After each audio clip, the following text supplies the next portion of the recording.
While MIG and Flux-Cored both use wire as the welding filler metal, there are a few differences. The first is the use of shielding gas. Shielding gas blankets the weld pool to protect it from elements in the atmosphere that can contaminate the weld pool and weaken the weld joint. For MIG welding, the gas is sent from a cylinder through a regulator and/or flow meter and delivered to the weld from the gas diffuser at the end of the gun. Flux-Cored doesn't require a gas source. Flux is contained in the wire. It melts and flows over the molten metal, protecting the weld from the atmosphere. The polarity for MIG and Flux-Cored is also different. A change in polarity is needed if you switch between these processes. Always turn off and unplug the machine before switching polarity. MIG is DC positive, which means you will need to connect the polarity lead to the positive terminal. And Flux-Cored is DC negative, so the polarity lead should be connected in the negative terminal. The polarity change reconnects the wire drive or gun polarity. If this sounds difficult, it's really not. All Lincoln Electric welders sold through retail include a process chart. This will show you how to set the polarity for both MIG and Flux-Cored and how to connect the ground cable.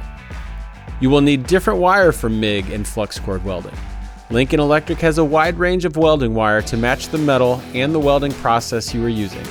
The process chart lists the size of wire needed based on the thickness of the metal. For the best welding outcomes, use Lincoln Electric wire for all Lincoln Electric welders. These welding wires have been engineered to provide our customers the best outcomes when using our equipment. Make sure you are using the correct nozzle.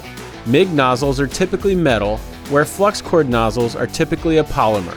MIG nozzles focus shielding gas around the weld, where the Flux-Cored nozzle, being gasless, protects the diffuser threads.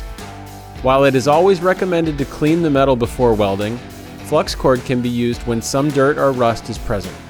MIG requires the metal to be free of dirt, rust, scale, and debris.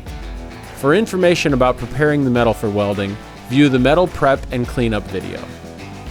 Flux-Cored welding is ideal for outdoor applications where windy conditions might blow the MIG shielding gas away from the weld.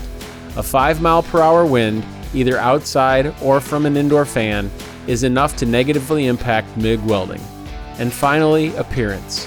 Flux-Cored produces more slag and spattering, which may require cleanup. MIG, on the other hand, has no slag and less spatter, so the weld will look better. So, when to MIG and when to Flux-Cored? The choice is yours, but follow all safety protocol and wear proper protection equipment. And make sure to check out the complete line of Lincoln Electric welders, consumables, and accessories.